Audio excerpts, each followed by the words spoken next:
ब्रह्मसूत्रम,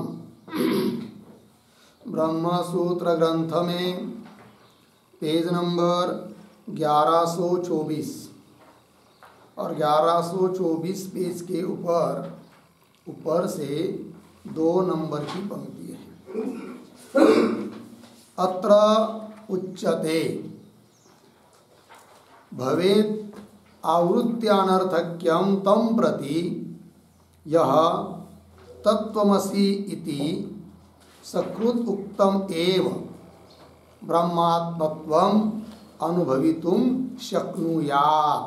ठीक है, आइए भाई, तो बात यह चल रही है कि चतुर्थाध्याय प्रथम पाद और चतुर्थाध्याय के प्रथम पाद का यह प्रथम अधिकरण है और इस अधिकरण का नाम है आवृत्ति अधिकरणम। ठीक, और इस अधिकरण में यह विचार किया जा रहा है कि श्रवणादिक जो भी ज्ञान के साधन हैं उनका एक ही बार अनुष्ठान होना चाहिए या उनकी आवृत्ति होनी चाहिए, जबकि पूर्व पक्ष ने इस बात को कहा कि श्रवणादि ज्ञान साधनों की आवृत्ति करने की जरूरत नहीं है, एक ही बार उनका अनुष्ठान होना चाहिए। अब उस पूर्व पक्षी का निराकरण करने के लिए सिद्धांती पुनः अपनी बात बता रहे हैं। ये जो पंक्ति चालू हो रही है अत्र उच्यते, उसके ऊपर लिखिए सिद्धांती, सिद्धांती, और अत्र इत्यादि जो पंक्ति है उसके पूर्व में एक छोटा सा वाक्य लिखिए अवतरण के रूप में। लिखेंगे अधिकारी भेदेन, अधिकारी भेदेन आवृत्तेः सार्थक्यम अनर्थक्यम च, सार्थक्यम अनर्थक्यम च आह आह अत्र इति। ठीक है, देखो भाई अर्थ, तो अधिकारी की भेद से, अधिकारी के भेद से आवृत्ति कहीं पर सार्थक है कहीं पर व्यर्थ है। तो कहाँ सार्थक है कहाँ व्यर्थ है इस बात का विवेचन कर रहे हैं। तो पंक्ति देखिए, और ये जो पंक्ति पढ़ी मैंने अत्र इत्यादि शक्नुयात् तक शब्दों का थोड़ा अन्वय भी कर लेते हैं। तो अत्र उच्यते, इसके बाद 2-3 शब्द छोड़कर यह तत्त्वमसि इति, आगे सरा जाइए अंतिम तक, यह तत्त्वमसि इति सकृत उक्तम एव ब्रह्मात्मत्वम अनुभवितुम शक्नुयात्। फिर पीछे आइए, तम प्रति, उसके पीछे आवृत्ति अनर्थक्यम, पीछे भवेत्।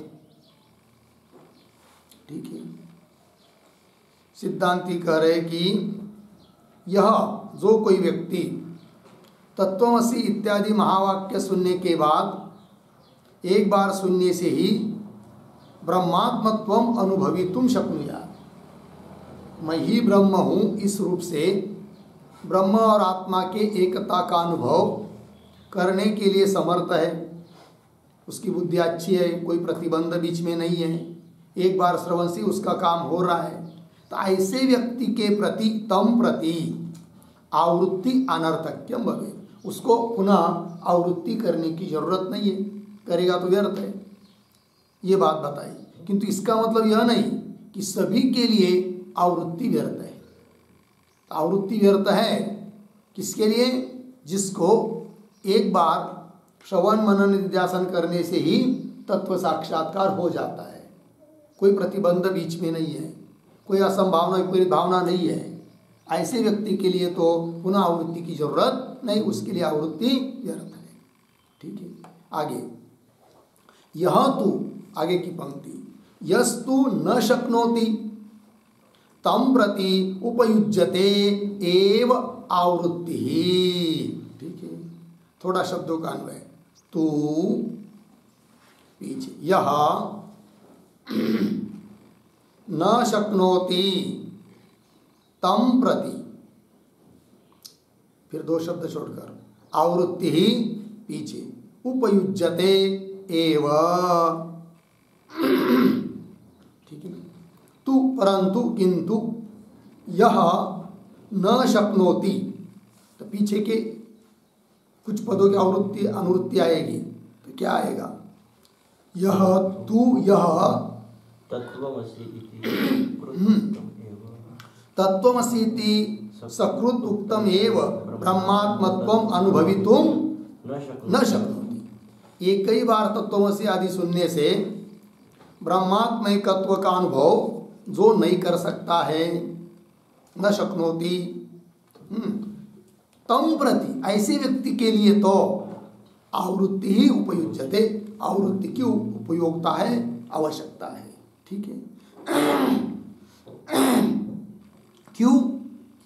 तो उसके ऊपर एक वाक्य लिखिए, आवृत्ति ही उपयुज्यते एवं। इसके ऊपर असंभावनादि प्रतिबंधे, असंभावनादि प्रतिबंधे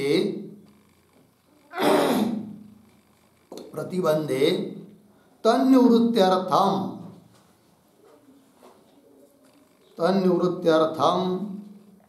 आवृत्ति अर्थवती, आवृत्ति अर्थवती इत्यर्थः।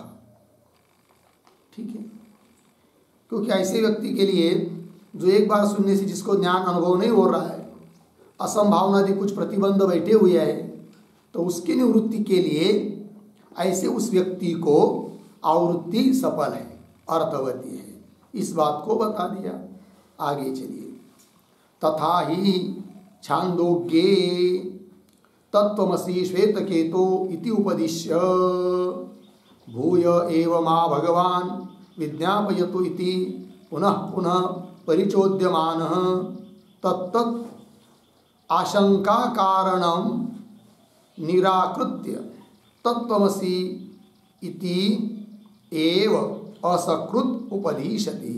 ठीक है, आइए, ये जो पंक्ति चालू हुई तथा ही इत्यादि, उस तथा के पूर्व में एक वाक्य लिखिए अवतरण। आवृत्तेः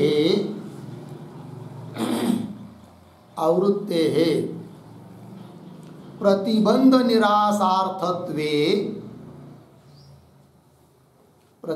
निरासार्थत्वे श्रौतम लिंगम आह, श्रौतम लिंगम आह तथा ही इति, तथा ही इति। ठीक है, देखो भाई अर्थ। तो आवृत्ति से प्रतिबंध की निवृत्ति होती है। तो प्रतिबंध निरासार्थत्वे, प्रतिबंध का निराश करने के लिए आवृत्ति होती है। इस बात के लिए द्योतित करने के लिए श्रौत लिंग दे रहे हैं। तो वो क्या है? तथा इसे बता रहे हैं। तथा ही छांदोग्य उपनिषद में तत्त्वमसि श्वेतकेतो, हे श्वेतकेतो तत्त्वम असि। श्वेत केतु के गुरु ने श्वेत केतु को उपदेश दिया कि वह परब्रह्म तू ही हो, तुम ही हो इति उपदिश्य। किंतु ऐसा उपदेश करने के बाद तुरंत उसको ज्ञान होना चाहिए था, नहीं हुआ। अतः पुनः पुनः वो प्रश्न करता है, क्या? भूय एव मा भगवान विज्ञापयतु, हे भगवान मुझे पुनः आप बताइए, उपदेश कीजिए। ऐसा प्रश्न करता है वो श्वेत केतु बार बार। पुनः उसको उसके गुरु पुनः पुनः उसकी शंका का कारण निवृत्त करते हुए तत्त्वमसि इसका ही उपदेश देते हैं। वही करीति पुनः पुनः परिचोद्यमानः उपदिशति। परिचोद्यमानः तत्तत् आशंका कारणम निराकृत्य, उस आशंका का कारण, श्वेत केतु के शंका का कारण जो भी है, क्यों इसको शंका हो रही है, क्या हुआ, तो उसको फिर उस कारण का निराकरण करके तत्वमसि इति एव उसी उपदेश को असकृत उपदिशति, बार बार उपदेश देते हैं। ठीक है ना। परिचोद्यमान करतल के प्रेर्यमान, उसके द्वारा श्वेत केतु के द्वारा शंका करके प्रेरित किए गए गुरु, ऐसे वो गुरु प्रेर्यमान प्रेरित हुए, ऐसे उसकी शंका का कारण को निराकरण करके तत्वमसि इत्यादि का बार बार उपदेश करते, 9 बार उपदेश किया है। ठीक, आइए आगे। तथा च फिर उसी प्रकार श्रोतव्य, मंतव्य, निदिध्यासितव्य इत्यादि दर्शितम, उसी प्रकार बार बार आवृत्ति करनी चाहिए। इस बात को हमने श्रुतियों को उद्धृत करके बता दिया है। श्रोतव्य, मंतव्य, निदिध्यासितव्य इत्यादि दर्शितम। और भी श्रुति बताई थी क्या, तमेव धीरो विज्ञाय प्रज्ञा कुर्वीत, सह अन्वेष्टव्य, सह विजिज्ञासितव्य इत्यादि सब बात बताई थी, वही कह रहे। आगे चलिए। दर्शितम, आगे। ननु उक्तम सकृत श्रुतम चेत तत्वमसि वाक्यम स्वम अर्थम अनुभावयितुम न शक्नोति, अर्धविराम, ततः आवर्त्यमानमपि न एव शक्ष्यति इति। ठीक है, आइए। ये जो ननु इत्यादि पंक्ति है उसके ऊपर लिखिए आक्षेप, आक्षेप। और ननु के पहले एक वाक्य लिखिए, पूर्ववादी, पूर्ववादी सोक्तम स्मारयति, सोक्तम स्मारयति ननु इति। पूर्ववादी मतलब पूर्व पक्षी, अपने द्वारा किया गया जो प्रश्न था पीछे उसका स्मरण करा के दे रहा है, स्मरण करा रहा है। देखिए, ननु पूर्व पक्ष बोल रहा है, उक्तम मैंने तो कह दिया है क्या, कि सकृत श्रुतम चेत तत्वमसि वाक्यम, एक बार सुना हुआ तत्वमसि वाक्य यदि स्वम अर्थम अनुभावयितुम न शक्नोति, अपना अर्थ का अनुभव नहीं करा सकता है एक बार सुनने से, है कि नहीं। ऐसा वाक्य है। फिर जो वाक्य एक बार अनुभव नहीं करा सकता है, ऐसे वाक्य का बार बार उच्चारण करेंगे तो भी वह वाक्य अनुभव नहीं करा सकता है। ये हमने कहा था पीछे, पूर्व पक्षी बोल रहा है। ततः आवर्त्यमानमपि, एक बार नहीं करा रहा है बोल, तो कितनी बार आवृत्ति करेंगे तो भी आवर्त्यमानमपि न एव शक्ष्यति, है कि नहीं। अनुभावयितुम न एव शक्ष्यति, अनुभव करा नहीं सकता है इति, ऐसा हमने कहा था। उसका उत्तर दे रहे सिद्धांती, नैषः दोष। तो नैषः दोष इसके ऊपर लिखिए समाधानम। और नैषः के पूर्व में एक वाक्य भी लिखते हैं, अवतरण, यथा यथा षड्जादि स्वर भेद,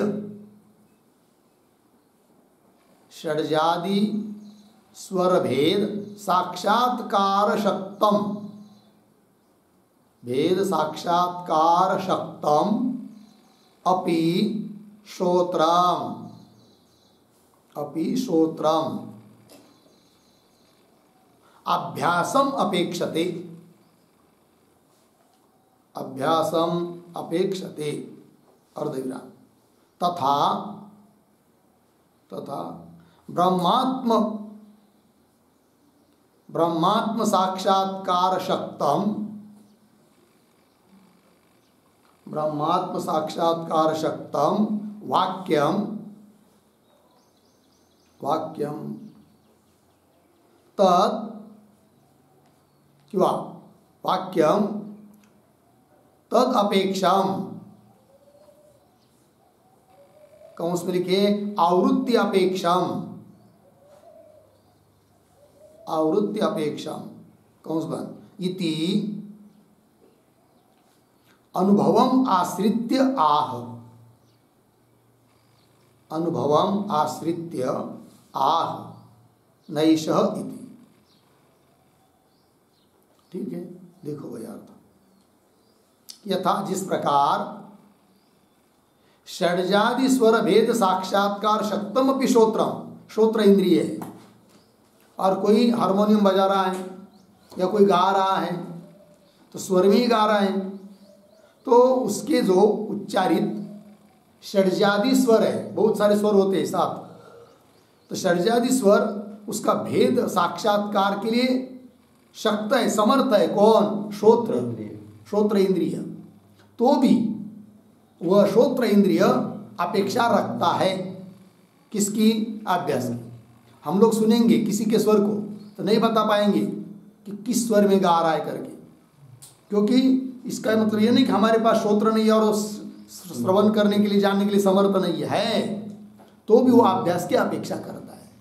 जिस श्रोत्रों को बार बार अभ्यास रहेगा, ये षड्ज होता है, अमुक स्वर होता है, तमुक स्वर होता है, काली तीन होती है, पांडरी चार होती है कि नहीं, इसका प्रकार का अभ्यास जिसका श्रोत्रों को रहेगा, वही व्यक्ति सुनने के बाद समझ सकता है कि किस स्वर में गा रहा है। उसी प्रकार यद्यपि तत्त्वमसि महावाक्य अनुभव कराने के लिए समर्थ है, किंतु वह भी अभ्यास की अपेक्षा रखता है। ये उत्तर दे रहे हैं वही दिया। षड्जादि स्वर भेद साक्षात्कार शक्तम अपि श्रोत्रम अभ्यासम अपेक्षते तथा ब्रह्मात्म साक्षात्कार शक्तम, ब्रह्म और आत्मा एक है, इस प्रकार का साक्षात्कार कराने के लिए समर्थ भी है वाक्य, वो तो भी तद अपेक्षा मतलब आवृत्ति की अपेक्षा करता है। ये उत्तर दे रहे अनुभव को, अनुभव के आधार पर। वही पंक्ति देखिए, न एष दोष, क्यों?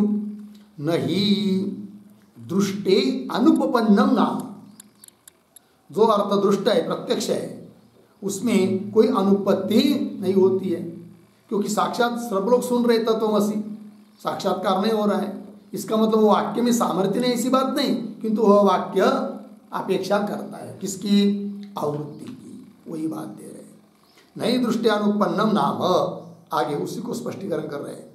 दृश्यन्ते ही सकृत श्रुताद् वाक्यात् मंद प्रतीतम वाक्यार्थम आवर्तयन्तः तत्तत् आभास विदासेन सम्यक प्रतिपद्यमानाः। अन्वय कैसा? केवल दृश्यंत, इसको अंतिम में ले जाएंगे, बाकी सब सरल है। तो ही इत्यादि पंक्ति से अर्थ, किंतु ये जो पंक्ति चालू हुई दृश्यंते वगैरह, उसके पूर्व में एक वाक्य लिखिए छोटा, कथम आवृत्तेः, कथम आवृत्तेः अर्थवत्वं दृष्टम,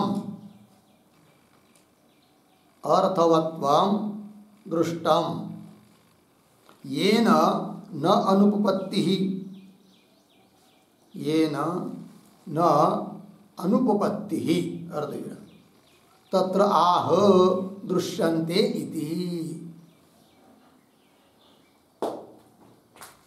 हो गया? देखो भाई अर्थ। तो क्या करें? अभी अभी पीछे की पंक्ति में कहा था कि प्रत्यक्ष अर्थ में अनुपत्ति नहीं है, तब बता रहे कथम आवृत्ति अर्थवत्वम, आवृत्ति ये अर्थ सार्थक कैसी है बताओ, कि जिससे दृष्टम ये न अनुपत्ति है कि नहीं? क्या? कथम आवृत्ति अर्थवत्वम दृष्टम, अर्थ तो आपने देखा है कि जिससे न अनुपत्ति, अनुपत्ति नहीं होगी, बताओ। तब बता रहे दृश्यन्ते इत्यादि पंक्ति से। देखिए फिर ही सकृत श्रुतात् वाक्य, व्यवहार में भी तत्त्वमसि आदि महावाक्य की बात छोड़ दीजिए, व्यवहार में भी किसी ने वाक्य का उच्चारण किया और एक बार उच्चारण किया, किंतु बहुत बार ऐसा होता है कि एक बार वाक्य सुन लिया, समझ में नहीं आता, आदमी पूछता क्या क्या बोले आप, है कि नहीं? इसका मतलब पुनः उसको उच्चारण करना पड़ता है, अर्थात पहली बार तो ध्यान नहीं हो पाया पूरा यथार्थ। वही सकृत एक बार, श्रुतात् वाक्यात् मंद प्रतीतम वाक्यार्थम, वाक्यार्थ तो पता चल गया, थोड़ा सा मंद, पूरा वाक्यार्थ समझ में आया नहीं, अतः आदमी पुनः पूछता है क्या बोले, बताओ बताओ। हाँ तो हाँ, सकृच्छुतात् वाक्यात् मंद प्रतीतम वाक्यार्थम, वाक्यार्थ पता चला मंद रूप से थोड़ा, फिर पुनः आवर्तयन्तः, जब पुनः उस वाक्य की आवृत्ति की जाती है, दोबारा उच्चारण किया जाता है, फिर उसके बाद तत्तत् आभास व्युदासेन सम्यक प्रतिपद्यमानाः दृश्यन्ते। तत्तत् आभास, क्योंकि पहली बार सुनने के बाद पूरा अर्थ समझ में नहीं आया, कुछ शंका कुशंका उत्पन्न हो गई, अन्य अन्य अर्थ की कल्पना मन में आने लगी, निर्णय नहीं हो पा रहा है कि वो वाक्य बोले इसका क्या अर्थ है, फिर पुनः उच्चारण करना पड़ता है, उसका चिंतन करना पड़ता है, तब जाकर अर्थ का निर्णय होता है। किंतु जितनी बार उच्चारण करते जाएंगे तो क्या होता जाएगा कि जो जो आभास मन में आया था कि अर्थ हो सकता है, अर्थ हो सकता है, ऐसा हो सकता है, वो सब धीरे धीरे निवृत्त हो जाता है और मूल तात्पर्य अर्थ जो वास्तविक है वो समझ में आने लगता है आवृत्ति करने से। तो वही लिख रहे हैं, आवर्तयन्त तत्तत् आभास व्युदासेन, तत्तत् आभास, आभास शंकाभास, आभास शब्द का अर्थ लिख के रखिए शंकाभास, उस प्रकार का शंकाभास होने पर उसकी निवृत्ति से व्युदासेन सम्यक प्रतिपद्यमानाः दृश्यन्ते, अच्छी तरह से उसको बोध हो जाता है, ऐसा व्यवहार में भी दिखाई देता है। आगे चलिए, इसलिए तत्त्वमसि आदि वाक्य की आवृत्ति होना आवश्यक है, क्योंकि एक बार सुनने से समझ में नहीं आएगा, क्या करें परमात्मा ब्रह्म ही तुम हो, लेकिन कैसा हो सकता है भाई, फिर देह इंद्रिय ये सब क्या चीज़ है। तब धीरे धीरे एक एक को हटाते जाते हैं, अभ्यास जैसा जैसा करते जाएंगे उस प्रकार से। आगे चलिए, अपि च तत्त्वमसि इति एतद् वाक्यम त्वं पदार्थस्य त्वं पदार्थस्य तत्पदार्थ भावम आचष्टे। अब क्या कहा जा रहा है, ये जो पंक्ति अपि च, तो अपि के पहले एक वाक्य, वाक्यार्थ ज्ञानस्य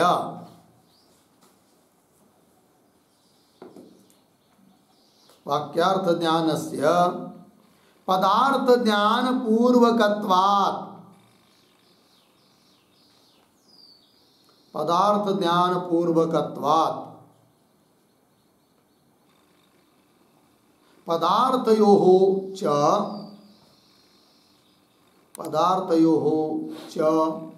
अत्यंत दुर्बोधत्वात्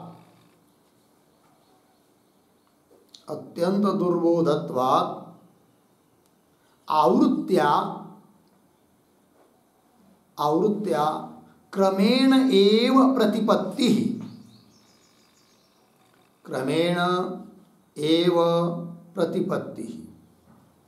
अर्धविराम, न सहसा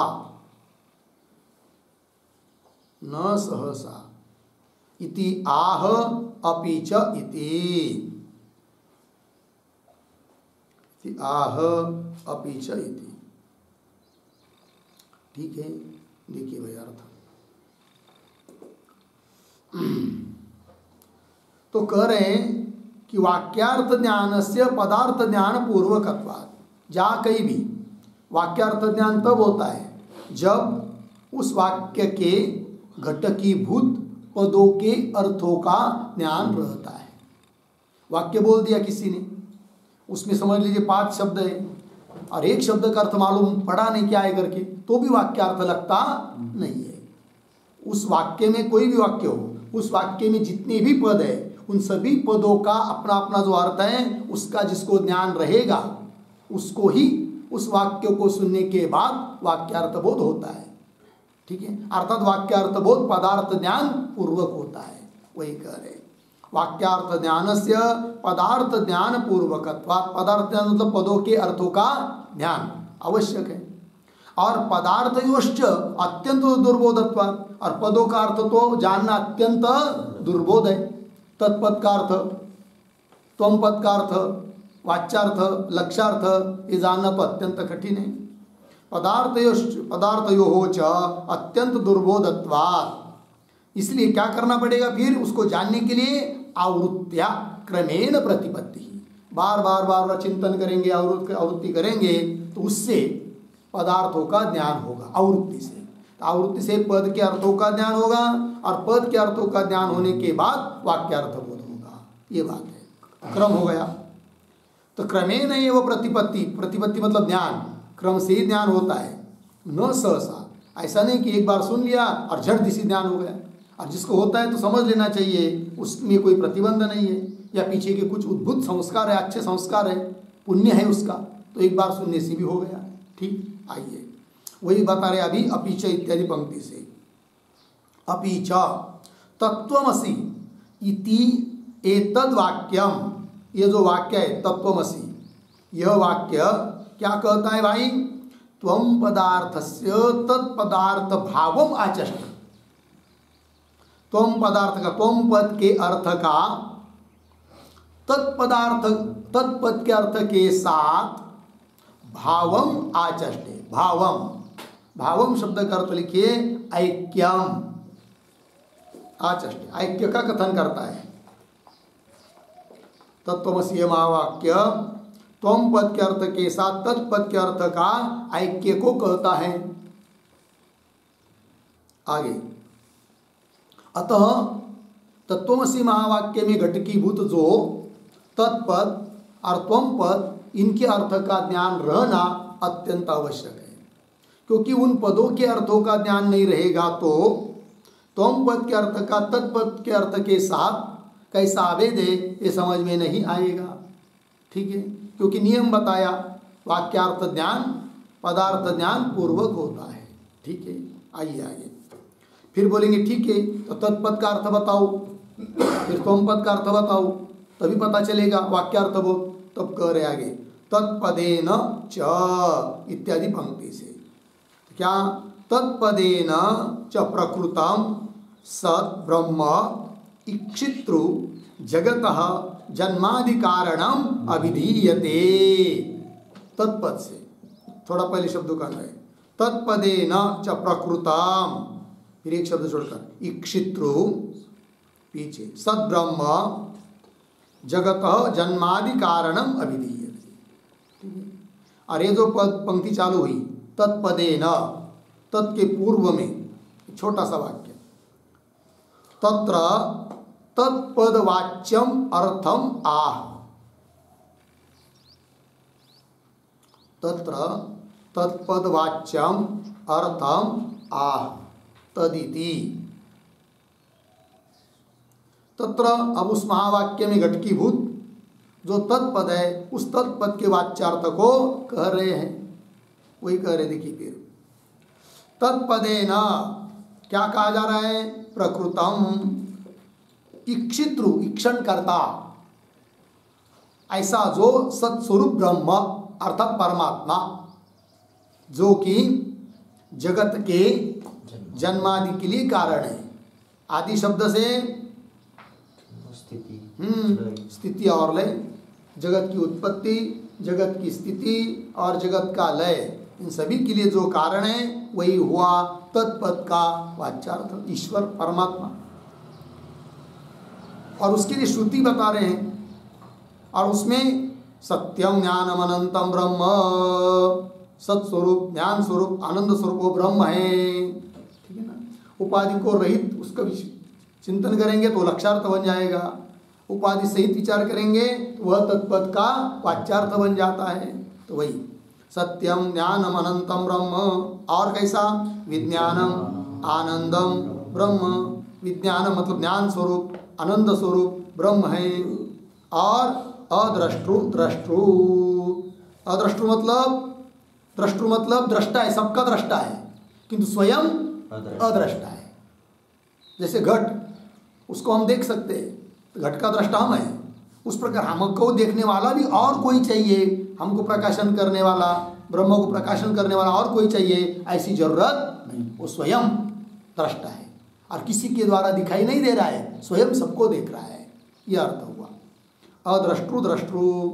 अविज्ञातम विज्ञातृ, वो विज्ञाता है किंतु स्वयं मात्र किसी ज्ञान का विषय नहीं बनता है, ज्ञान के कक्षा में नहीं आता है। ऐसा वो अविज्ञातम किंतु विज्ञाता, सबको जानने वाला है। सुना कैसा है भाई? अजम, अजरम, अमरम अज, अज मतलब उत्पत्ति रहित, अजर जरा रहित, अमरण मरण रहित, ऐसा है। और कैसा भाई? अस्थूलम अननु अरस्वम अदीर्घम, अर्थात वो स्थूल नहीं है, अनु नहीं है, रस्व नहीं है, दीर्घ नहीं है, इत्यादि शास्त्र प्रसिद्धम। हो गया?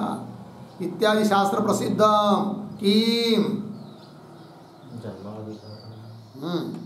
तत्पदार्थम, तत्पद का अर्थ इत्यादि शास्त्र से प्रसिद्ध है। पहली वाक्य है ना, तत्पदेन च, तत्पदेन च प्रकृतम क्षत्रो सद्ब्रह्म जगत जन्मादि कारणम अभिधीयते, और वह तत्पद का अर्थ इन श्रुति वाक्यों से प्रसिद्ध है। यह अर्थ हुआ इत्यादि शास्त्र प्रसिद्ध। आगे चलिए, तत्र आजादि शब्द ही जन्मादय भाव विकारा निवर्तिता। तो ऊपर जो श्रुति वाक्य दिए हैं, तो किस वाक्य से कौन बात कही गई, इस बात का स्पष्टीकरण अब भगवान भाष्यकार कर रहे हैं। तो ये जो पंक्ति है तत्र आजादि, तो तत्र के पहले एक छोटा वाक्य लिखिए, अवतरण, अजम इत्यादि वाक्यस्य अर्थम आह, अजम इत्यादि वाक्यस्य अर्थम आह। अभी जो अजम अजरम इत्यादि बताया था, उस वाक्य का अभिप्राय क्या है, तात्पर्य क्या है, वो बता रहे हैं तत्र इत्यादि पंक्ति से। देखो भाई, तत्र आजादि शब्द ही, आजादि आदि शब्द से अजरम अमरम इत्यादि, आजादि शब्दों के द्वारा जन्मादय भाव विकारा निवर्तिता, जन्मादि जो भाव विकार होते, 6 भाव, 6 भाव विकार, भाव पदार्थों के 6 विकार, उससे वो रहित है। कौन? परमात्मा। जैसे हम लोगों का शरीर आदि घटादि ये सब कैसे जन्मादि 6 भाव से युक्त है, 6 विकारों से युक्त है। जैसे पहले हुआ जन्म, उत्पत्ति, उत्पत्ति होकर सत्ता, ठीक, उसके बाद विपरिणाम, वृद्धि, अपक्षय, विनाश, ये 6 होते हैं। और इन सभी धर्मों से रहित है कौन? ब्रह्म, परमात्मा। तो राजादि शब्द ही जन्मादय भाव विकारा निवर्तिता। आगे चलिए, अस्तुलादि शब्दैश्च स्थौल्यादय द्रव्य धर्माः। ये जो पंक्ति है अस्तूल, उसके पूर्व में एक वाक्य छोटा, अस्तूलादि वाक्यस्य अर्थम आह, अस्तूलादि वाक्यस्य अर्थम आह। अभी अभी जो ऊपर वाक्य गया था अस्तूलम अननु इत्यादि, उस वाक्य का क्या अभिप्राय है वो बता रहे हैं। तो अस्तूलादि शब्द ही स्थौल्यादि, स्थूलता वगैरह जो द्रव्य के धर्म है कि नहीं। पीछे एक और अनुत्य एक शब्द की क्या आएगी? निवर्तिता। हाँ, निवर्तिता। अस्तूलादि शब्दैश्च स्थौल्यादय धर्मा, स्थौल्यादय द्रव्य धर्माः निवर्तिताः, निवृत्त किए हुए हैं। आगे चलिए, विज्ञानादि शब्दैश्च चैतन्य प्रकाशात्मकत्वम उक्तम। ठीक है ना। अब यहाँ पर भी विज्ञानादि, इसके पूर्व में एक वाक्य, सत्य ज्ञानादि वाक्यस्य, सत्य ज्ञानादि वाक्यस्य अपुनरुक्तम, अपुनरुक्तम अर्थम आह, अर्थम आह विज्ञानादि इति। देखिए भाई अर्थ, तो सत्य ज्ञानादि जो वाक्य है, उस वाक्य से भी जो अर्थ नहीं कहा गया ऐसा अपुनरुक्त अर्थ को बता रहे हैं विज्ञानादि शब्द के द्वारा। तो वही विज्ञानादि शब्द ही शब्दों के द्वारा क्या? चैतन्य प्रकाशात्मकत्व उक्तम, चेतन स्वरूप है, प्रकाश स्वरूप है, ऐसा आत्म तत्व है, यह बात कही गई। ठीक है, आगे चलिए। एष व्यावृत्त सर्व संसार धर्मकः अनुभवात्मकः ब्रह्मसंज्ञकः तत्पदार्थः वेदांत अभियुक्तानां प्रसिद्धः अस्ति इत्यर्थः। ठीक है, अब ये जो पंक्ति चालू हुई एषः, एषः के पहले एक वाक्य छोटा सा अवतरण, श्रौते तदर्थे, श्रौते तदर्थे विद्वत् अनुभवम अपि, विद्वत् अनुभवम अपि प्रमाणयति, प्रमाणयति एषः इति। ठीक है, देखो भाई, श्रुति ने बताया हुआ जो अर्थ है उस अर्थ के बारे में अब विद्वान ज्ञानी पुरुषों का अनुभव भी प्रमाण है, इस बात को बता रहे हैं। तो देखिए फिर आगे, एषः व्यावृत्त सर्व संसार धर्मकः अनुभवात्मकः ब्रह्म संज्ञक तत्पदार्थ, तत्पदार्थ विशेष है।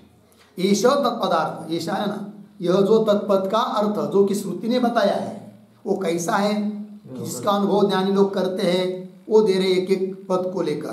तो पहला व्यावृत्त सर्व संसार धर्म कह, कह कौन है वैसा, तत्पदार्थ, तत्पद का अर्थ, तत्पद का लक्ष्यार्थ। व्यावृत्त सर्व संसार धर्म कह मतलब संसार, सभी संसार धर्मों से रहित ऐसा है, व्यावृत्त है, रहित है, निवृत्त हो चुके सभी संसार धर्म जिससे, ऐसा। तो व्यावृत्त सर्व संसार धर्म का, इसके लिए एक शब्द में अर्थ लिखिए, सर्व संसार धर्मात् मुक्तः इत्यर्थः। सर्व संसार धर्मात् मुक्तः, सभी संसार धर्मों से जो मुक्त है, रहित। और कैसा है भाई, अनुभवात्मक, अनुभव स्वरूप है। पुनः ब्रह्म संज्ञा का, ब्रह्म जिसका संज्ञा नाम है, ऐसा तत्पदार्थ। और वो किसके लिए प्रसिद्ध है, वेदांत अभियुक्ता नाम, ज्ञानी पुरुषा नाम प्रसिद्ध।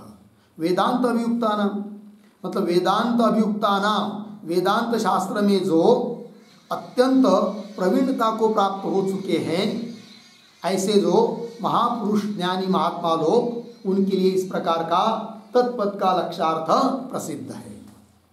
तो वेदांत अभियुक्ता नाम, इसके लिए एक शब्द लिख सकते हैं, ज्ञात वेदांत अर्थानाम, ज्ञात वेदांतार्थानाम पुरुषाणाम। जान लिया है वेदांत का अर्थ, उपनिषदों का अर्थ, तात्पर्य जिन लोगों ने, ऐसे ज्ञानी लोगों के लिए वह तत्पद का अर्थ प्रसिद्ध है। हो गया इतना, आगे चलते हैं। तथा त्वं पदार्थ अपि प्रत्यगात्मा श्रोता देहात् आरभ्य प्रत्यगात्मतया संभाव्यमानः चैतन्य पर्यंतत्वेन अवधारितः। ठीक है, आइए पहले थोड़ा शब्दों का अन्वय करेंगे। तथा, दो शब्द छोड़कर आगे प्रत्यगात्मा पूरा अवधारी तक जाएंगे, फिर पीछे आएंगे त्वं पदार्थः अपि। ठीक है, और ये जो पंक्ति चालू हुई है तथा, उस तथा के पहले एक वाक्य लिखिए अवतर है, तत्पदार्थवाच्यम, तत्पदार्थवाच्यम, तत्पदार्थम, ऐसे लिखिए, तत्पदार्थम वाच्यम लक्ष्यम च, वाच्यम लक्ष्यम च सप्रमाणम उक्त्वा, सप्रमाणम उक्त्वा त्वं पदार्थम अपि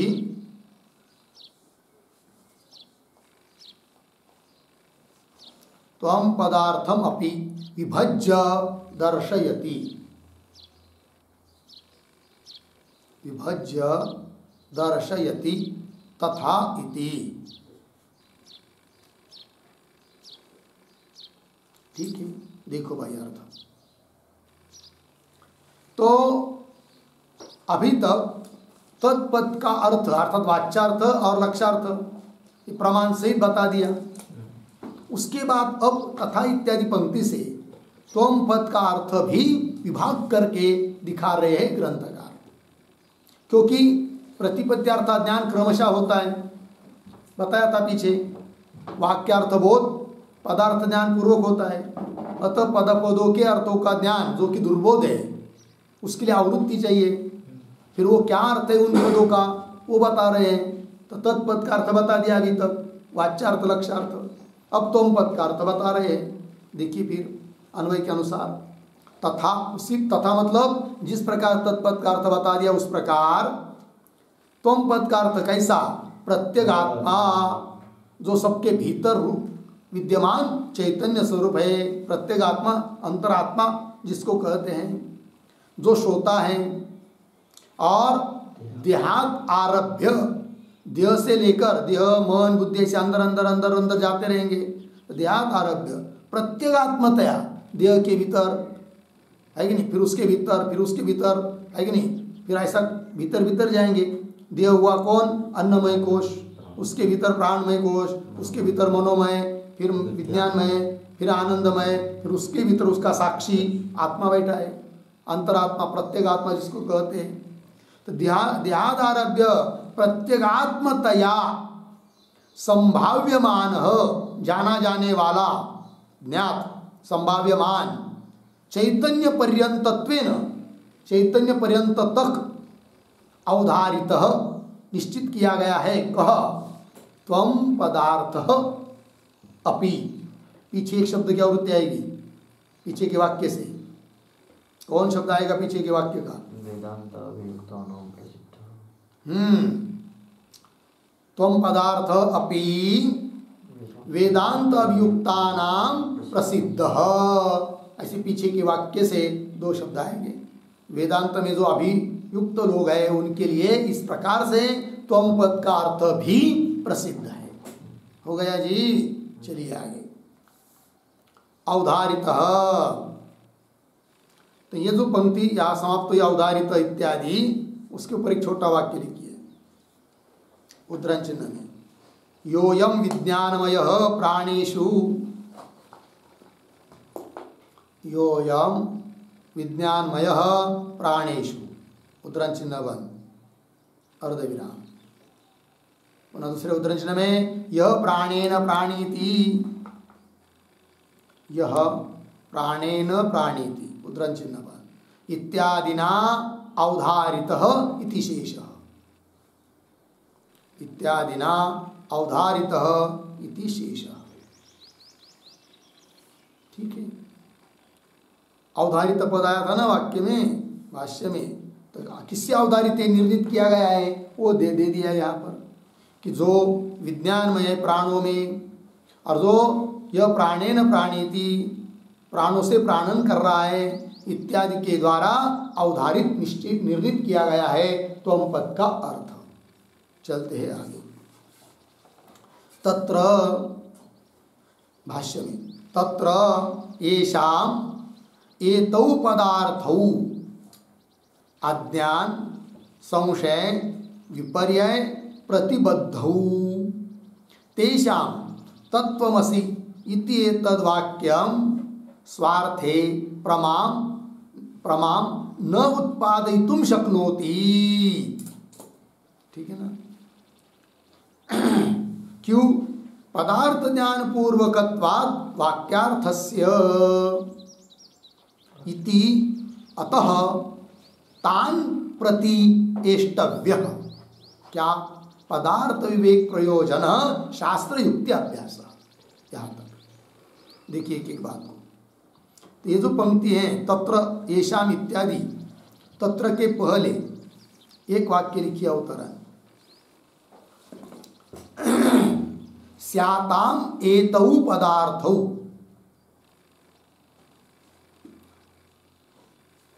स्याताम एतौ पदार्थौ अर्धविराम, तथापि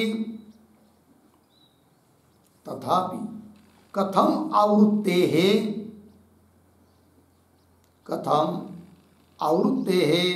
अर्थवत्वम् अर्धविराम तत्र आह तत्र इति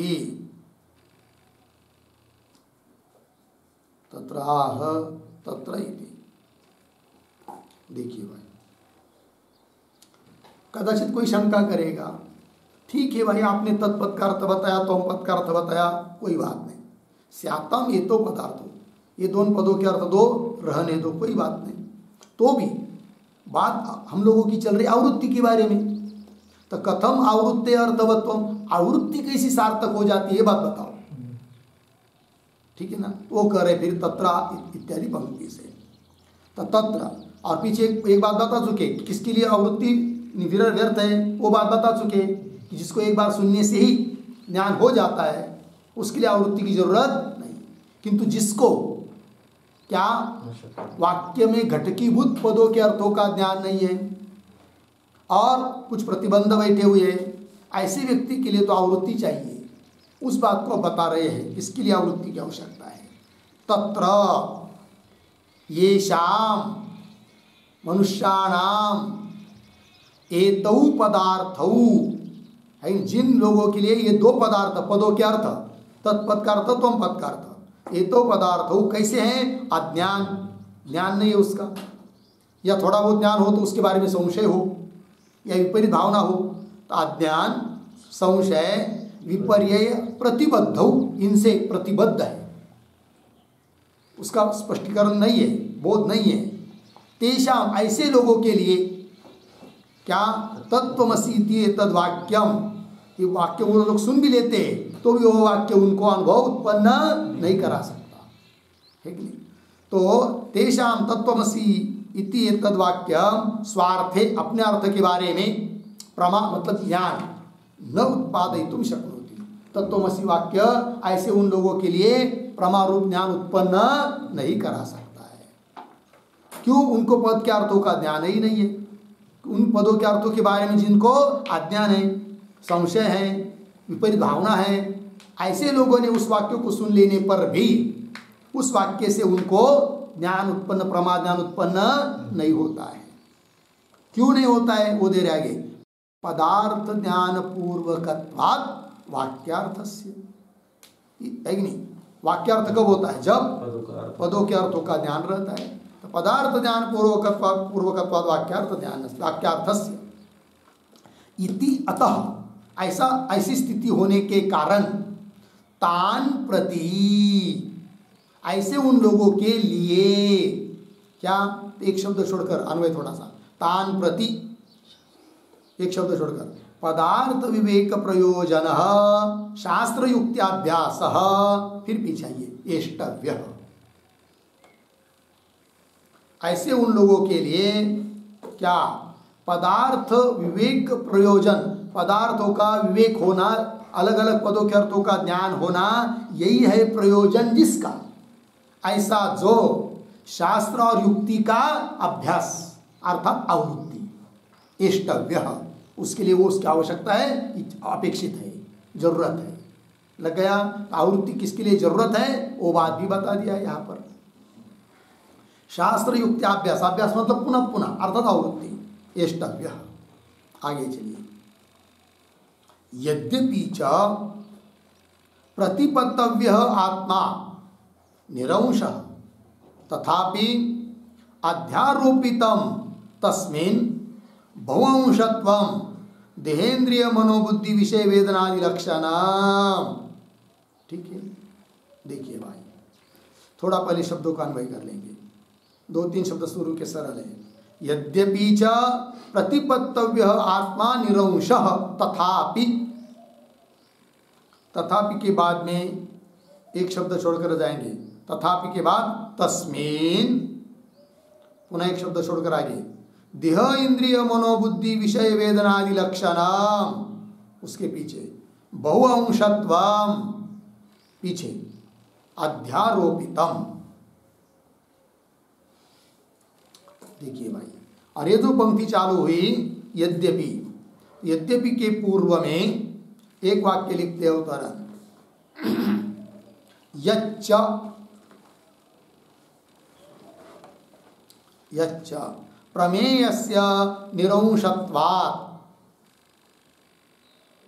प्रमेयस्य निरंशत्वात् आवृत्ति अनर्थक्यम उक्तम, आवृत्ति अनर्थक्यम उक्तम अर्धविराम तत्र आह यद्यपि, तत्र आह यद्यपि, देखो भाई अर्थ, यच्च प्रमेयस्य निरंशत्वात्, ठीक है ना, आवृत्ति अनर्थक्यम उक्तम। पीछे पूर्व पक्षी ने एक बात कही थी कि तत्वमसि आदि महावाक्यों के द्वारा, वेदांतों के द्वारा जिस तत्व को जानना है, ब्रह्म तत्व को, वो तत्व कैसा है? निरंश है, अनंश है, निरंश है, अंश रहित है। यदि अंश वाला होता, एक बार आवृत्ति करने से कुछ अंश को जान लिया, दूसरी बार आवृत्ति करने से और कुछ अंशों को जान लिया, ऐसा हो सकता था, किंतु वो कैसा है? निरंश है। तो निरंशत्वात् आवृत्ति अनर्थक्यम, आवृत्ति करना व्यर्थ है, ये हमने कहा है, ऐसा पूर्व पक्षी कह रहा है। तत्र उसके लिए उत्तर दे रहे यद्यपि इत्यादि पंक्ति से। यद्यपि च क्या? प्रतिपत्तव्य आत्मा, प्रतिपत्त मतलब जानने के लिए विषयभूत, जानने के लिए योग्य ऐसा कौन है? आत्मा। प्रतिपत्तव्य आत्मा, ज्ञेय स्वरूप आत्मा, निरंश, बात सही है, निरंश है।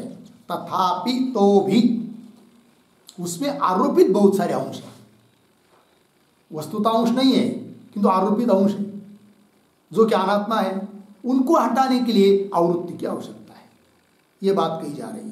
तो देखिए फिर, प्रतिपत्तव्य आत्मा निरंश तथापि क्या जी?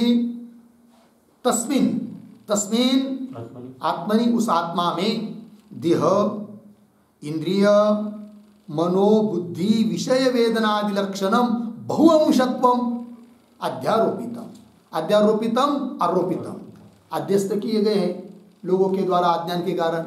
उस आत्मा में बहुअंश, अनेक सारे अंश। कौन कौन? उदाहरण, देह, इंद्रिय, मन, बुद्धि, विषय, वेदनादि लक्षणम। वेदना, वेदना शब्द का अर्थ लिखिए, वेदनादि मतलब सुख दुखयो साक्षात्कार, सुख दुखादिकों का साक्षात्कार, ये लेना है वेदना शब्द से। हर एक व्यक्ति बोलता है कि नहीं, कोई देह को लेकर बोलता है मैं, तो देह को आरोप हो, देह का आरोप हो गया, इंद्रिय का, मन का, बुद्धि का, ये सब घटादि विषयों का, या रूप रसगंध स्पर्श इत्यादि विषय लीजिए। और वेदना मतलब सुख दुखयो साक्षात्कार, मैं सुखी हूँ, मैं दुखी हूँ, तो मैं मतलब आत्मा, उसमें सुख दुख का आरोप कर रहा है, ये सब धर्म को आरोप कर रहा है आदमी। तो वेदनादि लक्षणम बहुअंशत्वम, बहुत सारे अंश अध्यारोपितम आरोप किए गए हैं। ठीक है, फिर बोलेंगे ठीक है आरोप किए तो किए, फिर क्या करोगे? आवृत्ति का क्या बताओ? तब आगे कह रहे तत्र एकेन अवधानेन एकम अंशम अपोह्य अपरेण अपरम इति युज्यते तत्र क्रमवती प्रतिपत्ति। लग गया? देखिए भाई, तत्र ऐसी स्थिति में बहुत सारे आरोपित अंश है, तब क्या करेंगे? उनको हटाना पड़ेगा, नहीं हटाएंगे तो ज्ञान नहीं होगा। फिर वो तो एक ही बार ध्यान करने से सब अंश तो हटेंगे नहीं, एक एक बार को हटाना पड़ता है। वही कह रहे तत्र एकेन अवधानेन, एकेन अवधानेन, इसका अर्थ लिखिए अवधानेन मतलब चित्त व्यापारेण,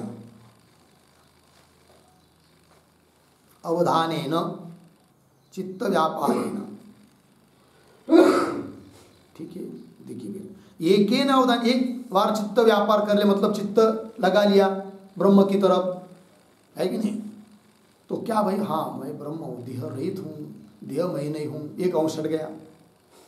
फिर उसके बाद पुनः कुछ देर के बाद चिंतन करते करते गए, पुनः देह हटने के बाद देह मैं निश्चय हुआ, फिर मन, फिर इंद्रिय, है कि नहीं? उसमें भी तो आत्मत्व बुद्धि है। फिर एक एक बार कर करके धीरे धीरे धीरे धीरे धीरे धीरे सबको हटाना पड़ता है। एक एक हटाने के लिए बहुत देर लग जाती है, इसलिए आवृत्ति करने की आवश्यकता है। वही देखिए, तत्र एकेन अवधानेन एकम अंशम अपोहत्य, अपोहत्य शब्द का अर्थ लिखिए निराकृत्य, निराकरण करके। हो गया। आगे अपरेण, अपरेण अपरेण अवधानेन, हाँ, अपरेण अवधानेन, दूसरे अवधान की, दूसरी चित्त व्यापार से। अपरम, अपरम अपरम उसी पंक्ति में अंशम, अभी अभी ना, तत्र एकेन अवधानेन एकम अंशम, अंश है कि नहीं?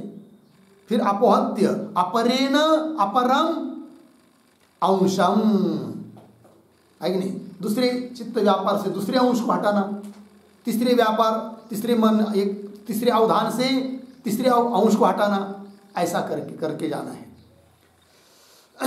अपरेण अपरम इति, इति की बात कैसा पढ़ेंगे? इति के बाद एक शब्द छोड़कर, तत्र क्रमवती प्रतिपत्ति ही पीछे युज्यते,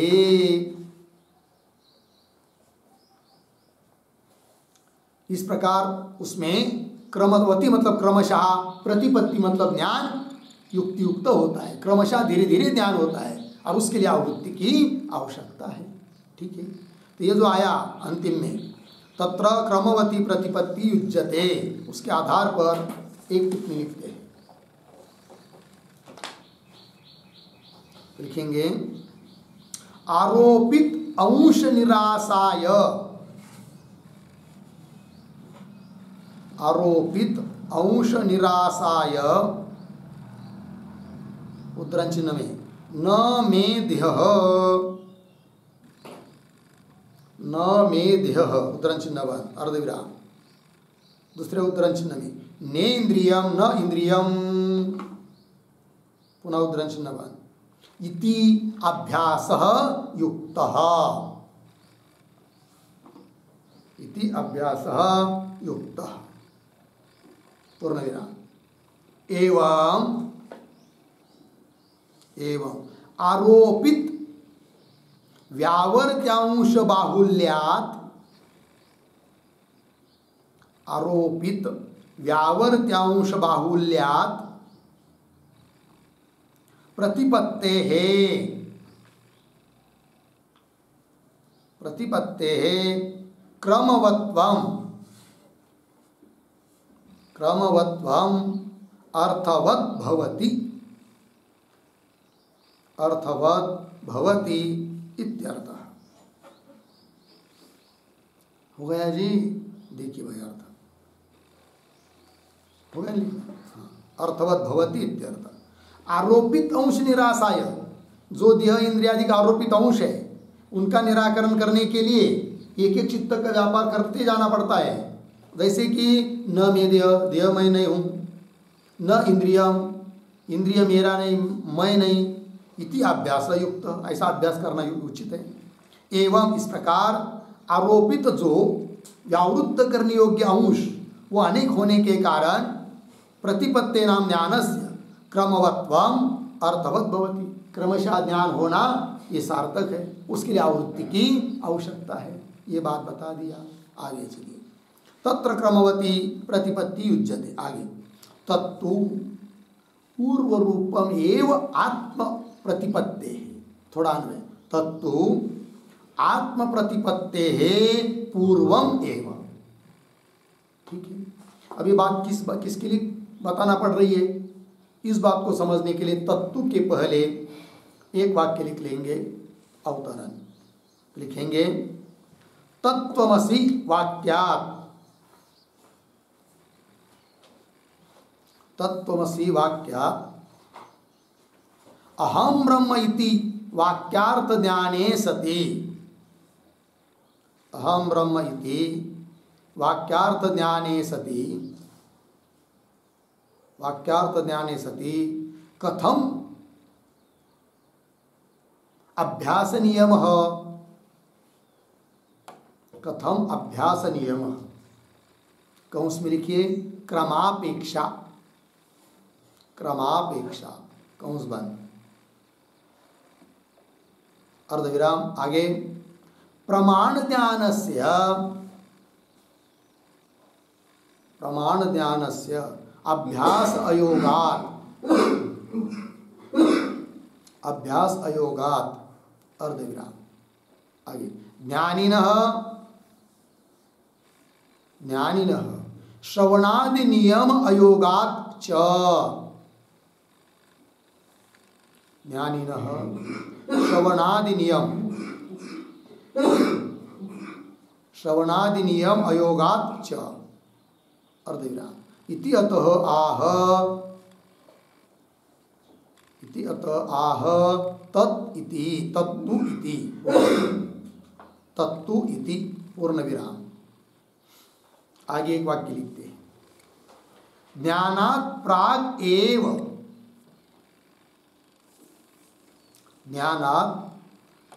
एव श्रवणादि व्यापार नियमनम क्रियते इत्यर्थः। व्यापार नियमनम क्रियते इत्यर्थः। ठीक, देखो भाई अर्थ यच्च प्रमेयस्य क्या लिखा है तत्त्वमसि वाक्या तत्त्वमसि इत्यादि महावाक्य से अहम ब्रह्मास्मि इति वाक्यार्थ ज्ञान से वाक्यार्थ ज्ञान हो जाने पर कथम पुनः अभ्यास नियम की जरूरत क्या है? क्रम की अपेक्षा किस लिए चाहिए? ज्ञान तो हो गया ना, ज्ञान होने के बाद तो जरूरत नहीं पड़ती है ये प्रश्न। दूसरी बात प्रमाण ज्ञान से अभ्यास योगा, जो तत्त्वमसि आदि महावाक्य से प्रमाण से श्रुति प्रमाण से ज्ञान हो गया तो अभ्यास की जरूरत नहीं, अयोगा उचित नहीं है। दूसरी बात ज्ञानिनः श्रवणादि नियम अयोगा, एक बार ज्ञान हुआ और ज्ञानी के लिए तो कोई विधान नहीं होता है, नियोग नहीं होता है। ज्ञानिनः श्रवणादि नियम अयोगाच, फिर कैसा आप कह रहे हो आवृत्ति क्रमशः ज्ञान इति अतः, ऐसी यदि कोई शंका करता है तो उसके लिए उत्तर दे रहे भाष्य तत्व इत्यादि पंक्ति से। क्या उत्तर का अभिप्राय है वो आगे लिख के दिया आपको एक वाक्य में। ज्ञानात् प्रागेव, दृढ़ अपरोक्ष साक्षात्कार होने के पहले ही ये सब श्रवणादि व्यापार का नियम है। एक बार दृढ़ अपरोक्ष साक्षात्कार हुआ तो उसके लिए फिर कोई नियम की जरूरत नहीं, क्योंकि फल उसको मिल गया दृढ़ अपरोक्ष साक्षात्कार। वही कह रहे ज्ञानात् प्रागेव श्रवणादि व्यापार नियमनम क्रियते इत्यर्थ। वही दे रहे तत्तु, आया ना भाष्य में। तत् मतलब इस प्रकार अभ्यास का प्रयोग तो आत्म प्रतिपत्ते है पूर्व रूपमेव। आत्म प्रतिपत्ति, आत्मा का दृढ़ अपरोक्ष ज्ञान होने के पूर्व पहले ही है, बाद में नहीं। वाक्य सुन लिया, प्रतिबंध के कारण ज्ञान नहीं हुआ, फिर उसको सुनना पड़ेगा, मनन करना पड़ेगा, युक्ति लेनी पड़ेगी, निधि ध्यासन करना पड़ेगा, फिर धीरे धीरे समझते समझते समझते समझा जाएगा हो भाई कि देहादिक मैं नहीं हूँ, इंद्रिय मन बुद्धि मैं नहीं हूँ, मैं इससे अतिरिक्त सच्चिदानंद घन अखंड एक रस तत्व हूँ। इस प्रकार उसको करना पड़ेगा। और जब एक बार पक्का शब्दशः नहीं अपूर्त्यात्मक सचमुच अखंड एक रस मैं हूँ ऐसा ज्ञान हुआ, उसके बाद फिर उसको किसी आवृत्ति आदि की जरूरत नहीं है। बात लगी? यहाँ तक ये चिंतन हुआ। आगे ये शाम इत्यादि पंक्ति से जो विचार है उसको हम बाद में करते हैं। ओम पूर्णमदः पूर्णमिदं पूर्णात् पूर्णमुदच्यते पूर्णस्य पूर्णमादाय पूर्णमेवावशिष्यते। ओम शांति शांति शांति। शंकरं शंकर